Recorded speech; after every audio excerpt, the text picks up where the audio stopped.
Hi, I'm Sherry Younge. Welcome to the Artform Studio. Our event is called Riveters of the 1940s, Binding Women Through Hardship in Style. So today we talk about women. Who are the Riveters? The Riveters are the women in the 1940s that help women open doors to other careers, other industries that we weren't able to do. So now, today, we talk about how to utilize these tools to enhance your style when you're working, giving women more empowerment, liberation to utilize your style on a daily basis. Maybe if you go to work, you don't go to work, you're at home. Even if you're at home, it just kind of makes you feel good about yourself that you know how to use these tools. So today we're going to demonstrate that today. And the Artform Studio has been around for like 13 years now, so I'm really happy that you guys are here. And I started the industry that I've been in, the beauty industry, for 20 years now. And I love what I do, I still love what I do, and I'm so happy I created a space for empowering women and inspiring women to further their career. So I bring to you one of my, I think, youngest people I inspired to get into this industry. Her name is Silva. Come on over. And we have our whole, actually, you can have a seat too if you want to. So Sherry was 10 years old when I met her, and that is when I started doing hair on location. Come on in.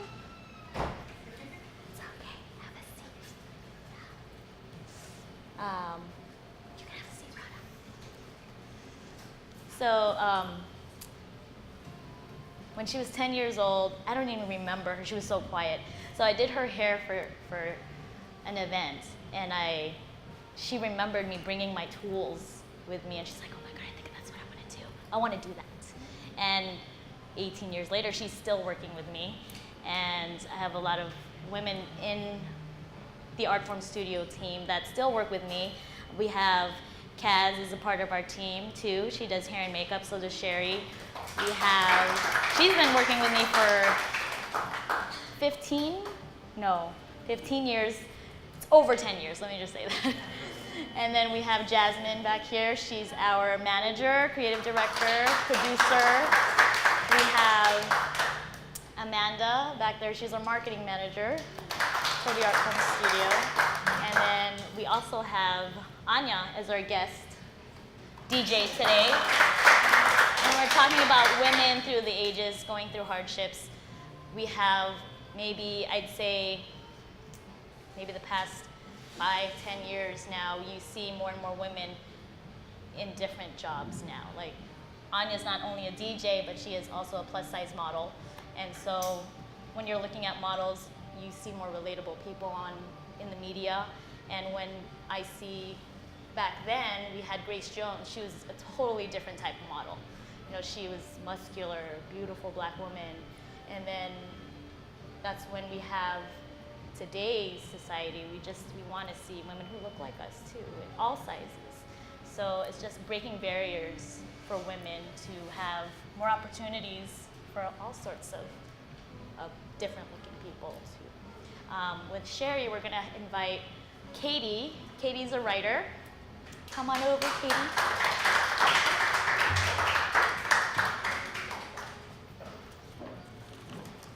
Yes, have a seat. Watch your step. So Sherry's going to demonstrate 2 tools that InStyler has. And which tool do you want to start off with? Okay, so it's a rotating curling iron. Back in the 1940s, women with long hair had to put their hair up because they had to work with machinery. So that's why everyone had to have their hair up. So this is what typically would look like when you're working with machinery. Riveters had to keep their hair away in case they had to like rivet these gigantic, tools together to make sure these planes were intact. Katie how long have you been writing now? Well, my whole life, I guess. Wow, that's good. Why did you get into the world of writing? I think that was just the first thing that Thank you. I think that was just the first thing that I knew I wanted to do. I was telling stories before I knew how to write. My parents have these storybooks saved where I would just draw the pictures and then I would narrate to them what the story was about. And yeah, and just growing up, I just knew I always wanted to tell stories. Nice. How long have you said you've been writing since you were younger? Yeah, I've always been writing just as something I would do for fun. I published my first book, I guess, 10 years ago now. And what was the book? That book was called Downburst. It was a young adult contemporary fantasy. And So yes. It's like teen youth writing. Yes, that's where I started. And I'm currently working on an adult science fiction fantasy series. So I started in YA. I've been moving into adult speculative fiction. So. Nice. As you're talking, Sherry's using the wand, and it's a pretty easy tool to use too. So she's just rotating the hair, winding the hair into the curl.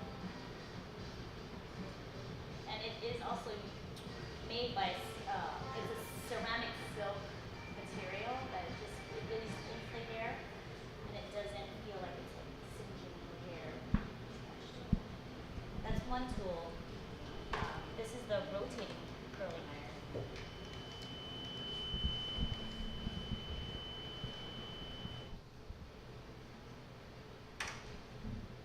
And this is ceramic also. And it rotates and has a brush. And what she's doing is she's wrapping the hair around.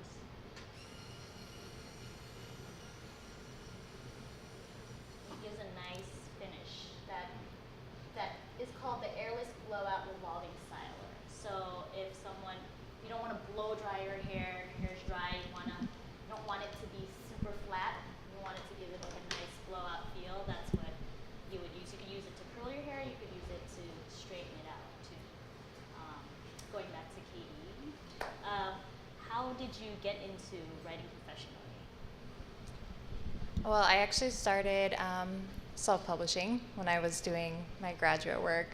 It was just something I was exploring on the side, so I decided it was when the new, Amazon platforms had come out and everything was kind of changing, so I thought I would experiment. So yeah, my first books were self-published. Nice.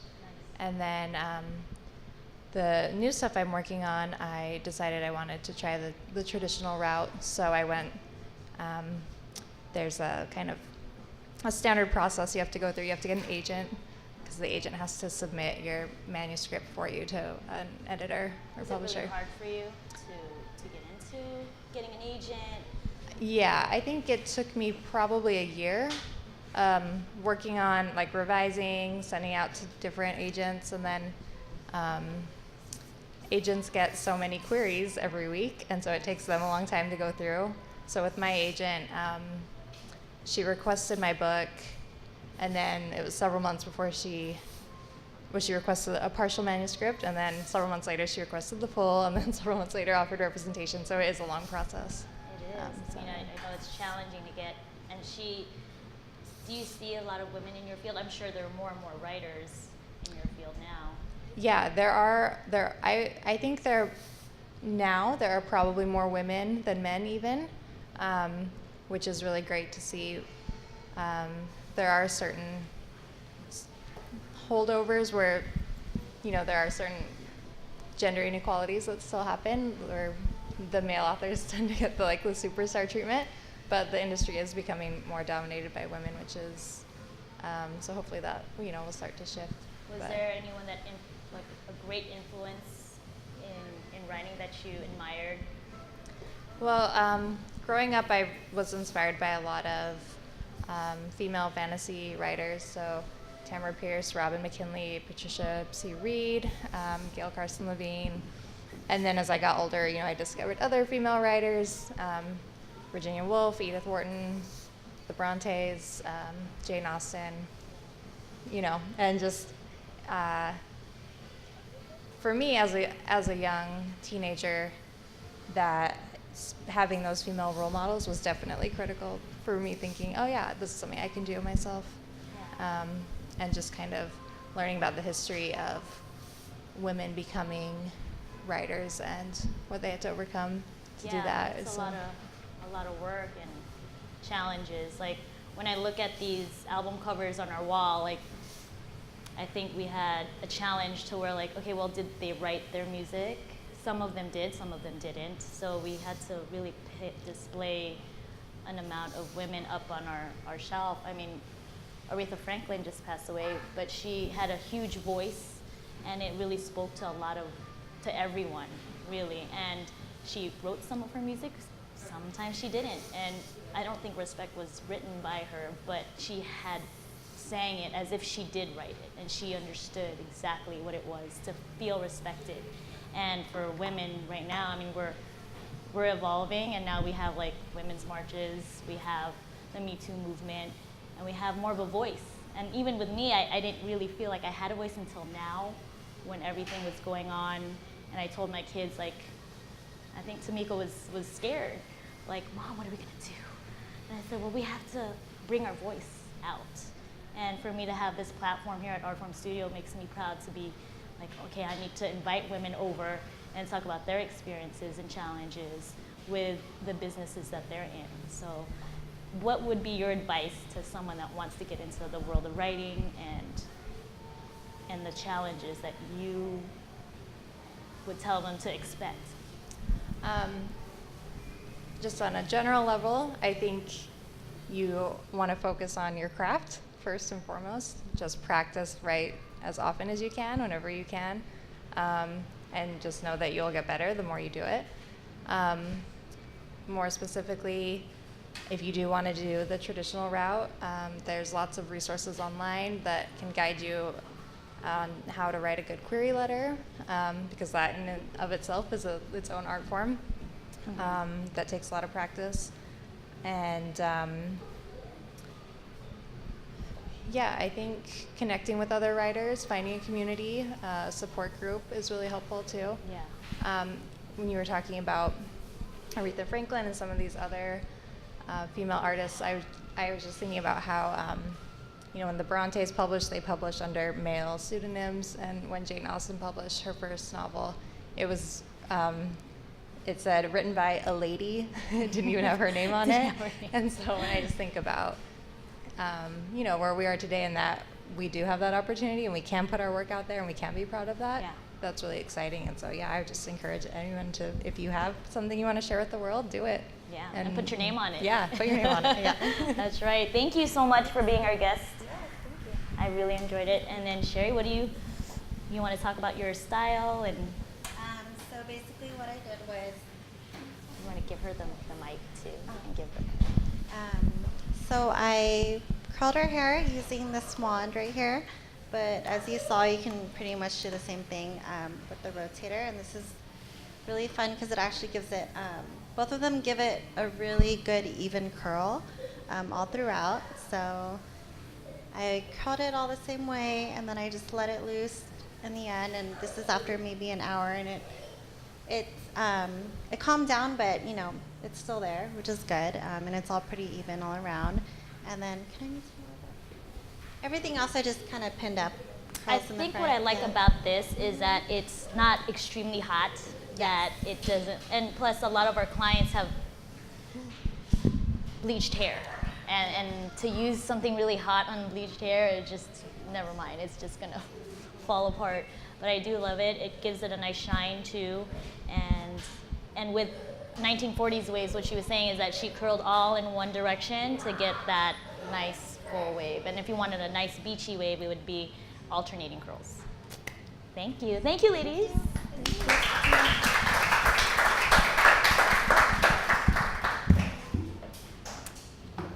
So now we have Kaz. Come on over. I love Kaz. I've been working with her since I was at Carlton Hair International at the Beverly Center, and we have our friend Rada that showed up today. We're so happy to see her. We've been in the industry for quite some time, and we still love it. We're very passionate about it. We've been doing it for over 20 years. And when I had first started the business 13 years ago, I thought, oh my gosh, is anyone gonna work with me? but what I had created was like an environment where it was family friendly. And with women, you can't take your kids anywhere. So with her, we were working in the west side of town, and we're like, you know what, we can't take our kids at the salons that we're in on that side of town. So she just had her baby. I think she was pregnant when I was starting to set up the studio, and she's like, well, your kid's there, can I bring my kid there too? I mean, she would breastfeed in a corner. I had my lactation station in the back, and I hid myself. I was like, but I'll be right there, you know. I mean, we've gone through so many journeys. We still have our kids here. They see their moms work all day and interact with a lot of people. So I feel like it gives them a chance to be like just aware within their community of people too. And thank you for coming and being our guest stylist. We have Erin. Erin, come on in. That's our next model. So we're going to see how Kaz styles her hair using a flat iron. And what I like about their flat iron too is that it is a ceramic silk iron, and you can definitely, you know, choose the temperature control on it. And here, I'll take it. Got it.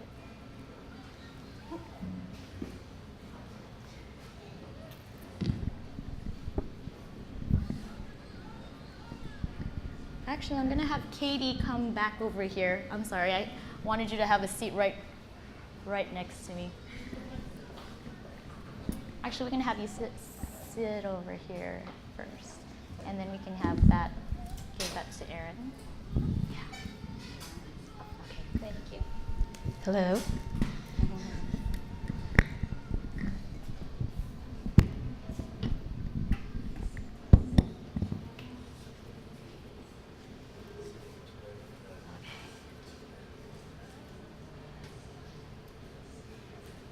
So she's curling her hair, sliding it over, giving it some shine, and then she's also curling in the same direction for a 1940s look. I like using a flat iron when you have short hair to give a sleek look, especially when someone has wavy hair or curly hair. It's good to like really get in there, heat it, and get that curl defined. And it really defizzes the hair very nicely. And again, she has bleached hair, and I feel like when I do use this on my clients that have bleached hair, it's very sensitive, so I really like how it glides really softly. Sometimes you get snags in between your flat iron, but this one's just very soft.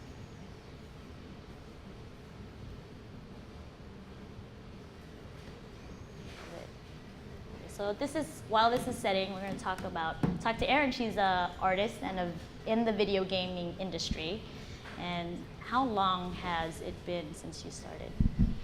Oh my goodness. Well, I've been making games for about 15 years now, which feels like decades in game industry years. And then I've been doing art since before I could write, since I pretty much my birth. Why did you get started into the video gaming industry? I grew up playing video games as a kid. I was physically attached to my Game Boy at all times. I remember my parents telling me that if I played any more Nintendo, my brain would turn to Jell-O and I would never get a job. And I actually, when I went to college, it didn't occur to me that making games was a job that one would have. I don't really know where I thought games came from, but I didn't make the connection.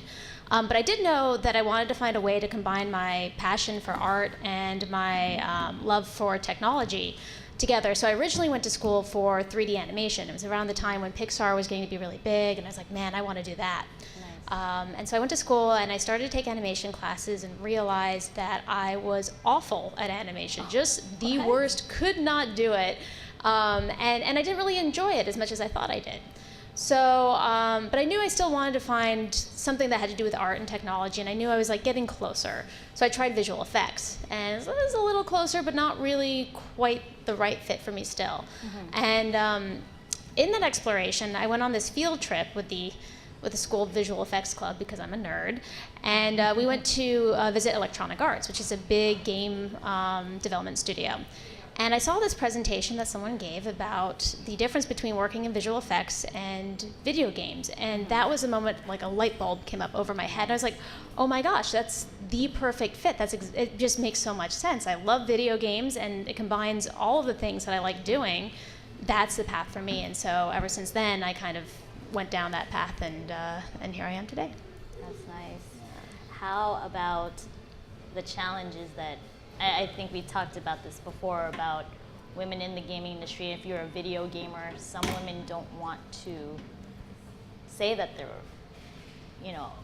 female while they're playing games online, especially online, right? It's pretty challenging for disclose who you are. Yeah, I mean, the game industry, both in terms of making games and playing games, is a very interesting place because it's a really wonderful community by and large, but there is an element, there's a dark side to it.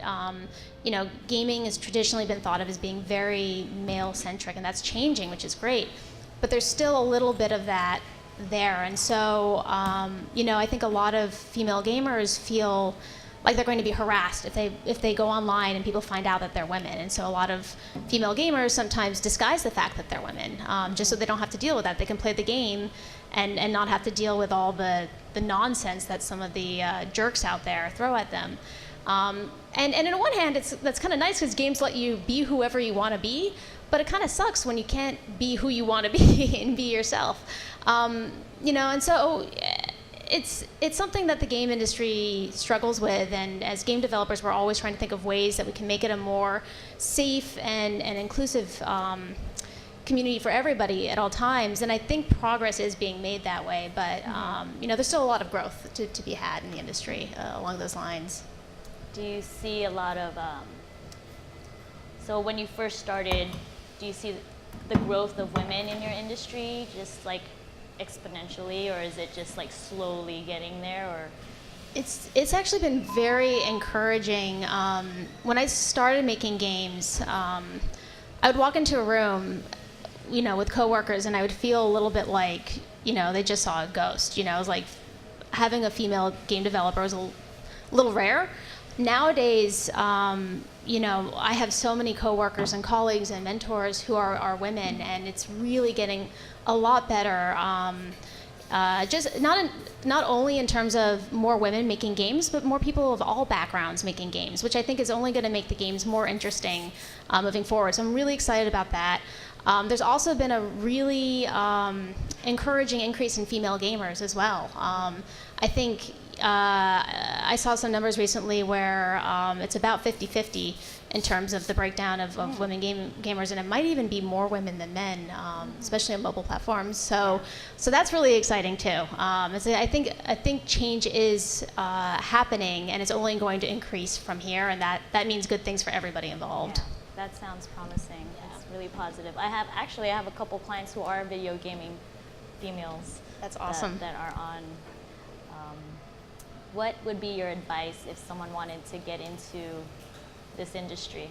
Yeah, absolutely. So, first and foremost, because there's been, so many reports of female gamers and female game developers being treated poorly, that I think a lot of women especially are hesitant, understandably hesitant to go into the gaming industry.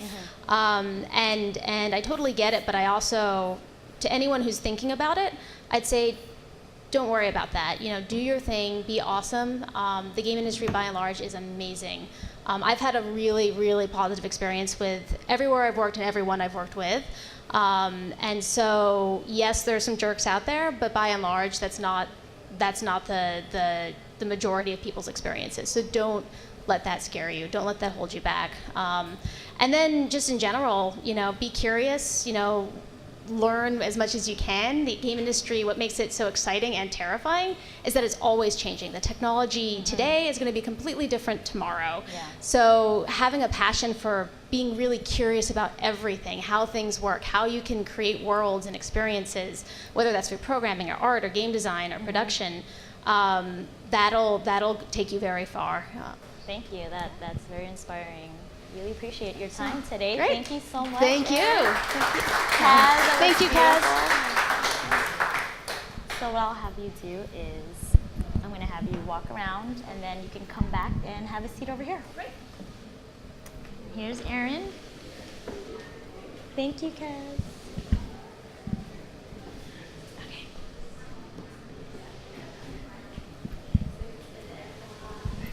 Now you can have a seat right over here. So our next guest is Amanda, our marketing manager. She's been in marketing for quite some time. Here is your mic. Thank you.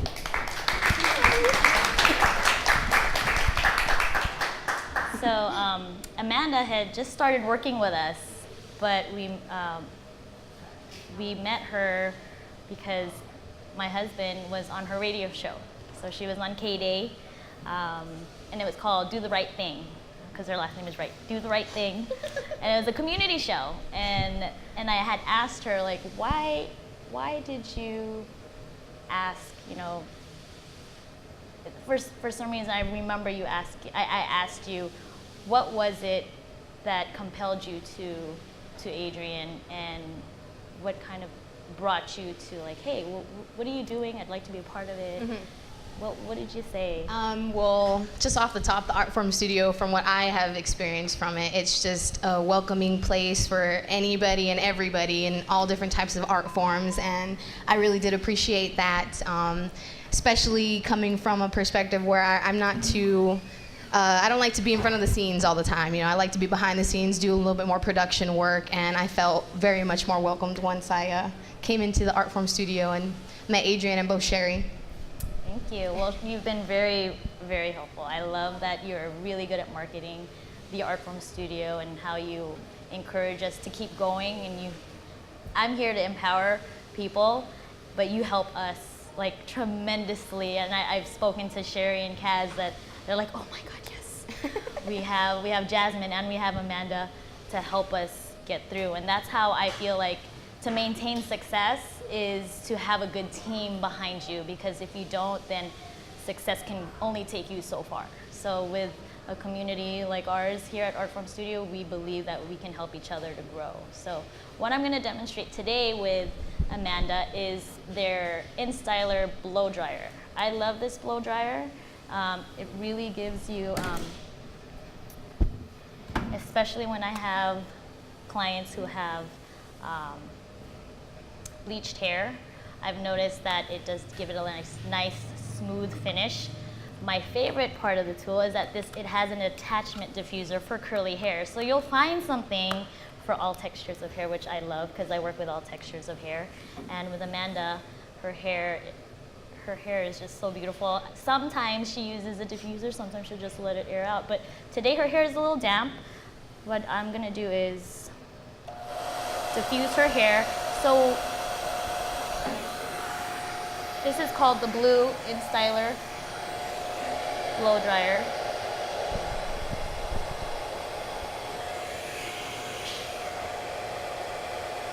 This helps enhance the curl, give it a little bit more bounce. I know it takes forever to diffuse hair, but you get better results. I mean, you get really a defined look, more volume. Sometimes I like to get a cool shot in there. But I don't like to go all the way up, because if it does, then it starts to frizz up.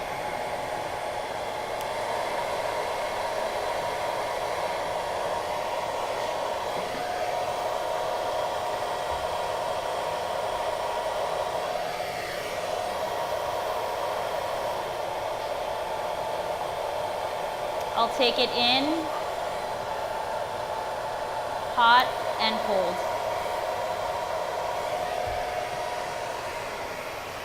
And with curly hair, you know you don't have to dry it all the way or else it just gets frizzier and frizzier and you just don't want to touch it unless you want to, but that's only if you're defining the curl.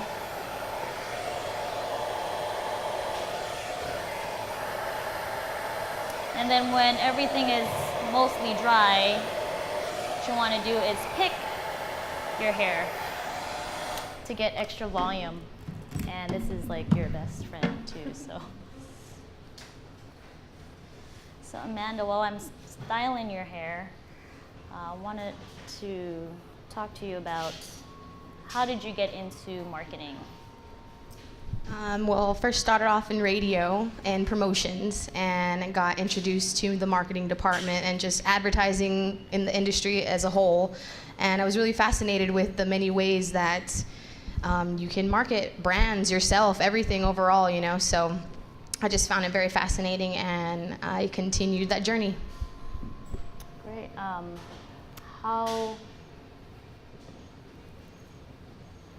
do you see yourself in marketing now and in the future? Well, for sure, the marketing industry is ever growing. I mean, now that there's digital marketing. But with that being said, I do know and recognize that in past experiences for people who were in marketing, you know, it was a male-dominant industry, and it was very hard for a lot of women to get in a superior power in the marketing industry. So now, I see myself in the future moving to a higher position, you know, maybe being the senior marketing director, vice president, maybe making my own business at one point as well. So Yeah, that I can see happening. You work real hard, Amanda. Who was like the most influential person in the marketing industry for you? Well, first off, just in radio, who really inspired me was Angie Martinez. I just really appreciated how she marketed herself and her voice and her brand. And I feel like I've taken so much from her, not only just from radio, but also in marketing. Right, and that's her book up there. We have a collection of books about strong women that we normally have up here. We also have quotes from Riveters themselves about how it was to work with men, going into a field in a career that was mostly male dominant, and how my experience going into just management, becoming a manager. I was in college and this guy said, "You want to be a manager? Why?" I said, "Why not? I mean, why not?" So for me, growing up, my influence was my mom, because she was in the Philippines. She told me she had her own business in the Philippines. She was a pharmacist in the Philippines. And so she had her own business, but she wanted to come to America to start her own business here as a pharmacist. And she was a big influence in my life. And as well, growing up, you've never really seen a woman take control. And when I saw a woman take control in the 80s, it was Corazon Aquino. She was the first female president of the Philippines. And to me, growing up, I was like, wow, well, she runs the whole country, you know? And for me, when that guy asked me why I wanted to become a manager, I'm like, why not? I mean, we got Filipinos running a country here. Like, why wouldn't I want to take control of my business and move forward? So that makes me happy that you want to become, like, your own, business. And right now, Amanda is also working on something with the Artform Studio called Unite.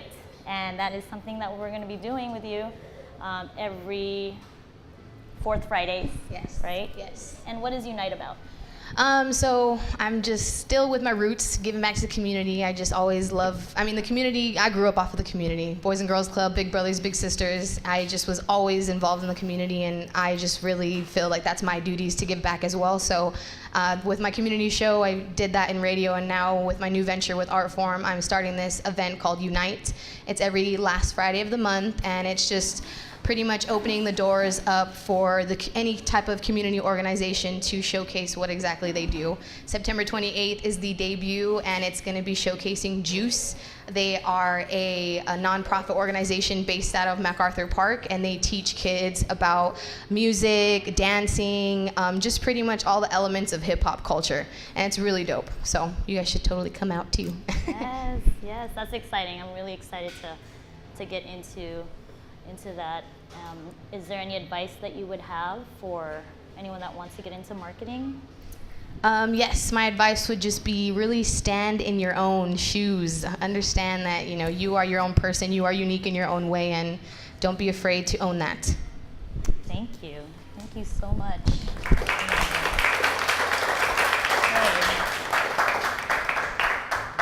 Thank you everybody for coming. I really enjoyed being up here and talking about the women that just really paved the way for us as women today. Like, we are here for our daughters, our sons, you know, everyone else that stand beside us, and we'll be doing more of these. Can't wait to do more and more. What I want to do too is, after I'm done, we have stations in the back over there at the hairstyling stations for everyone to try and test out a tool. And you know, if you have any questions, let us know, and we can get into documenting some of your styles on our photo shoot area over here. Thank you so much for coming and experiencing this with us. It helped me kind of like let everything out and voice my opinion about how it takes to work together and be a part of a community. And I really thank the women and the men that stand beside us here at the Artform Studio to make this community bigger and better. Thank you, everybody. Good. All right, Anya. Here we go.